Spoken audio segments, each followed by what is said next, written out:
Wait lang muna sa ng brother bago kayo mag-pray. Alam nyo ba na ang panalangin ay dapat binubuo na acts? Ano ba yung acts na yan? Hayaan yung basahin ko sa inyo, isa-isahin natin. A stands for adoration or papuri, pagbibigay papuri at parangal sa Diyos para sa lahat ng kanyang nagawa. Siyempre, kailangan muna natin i-acknowledge ang kadakilaan ng Diyos sa lahat.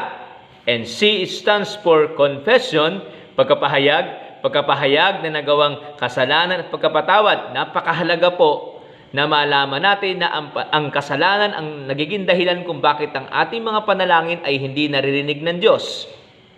And T stands for thanksgiving, pasalamat sa Diyos sa lahat ng bagay. Kalooban ng Diyos sa tayo magpasalamat ng bagay.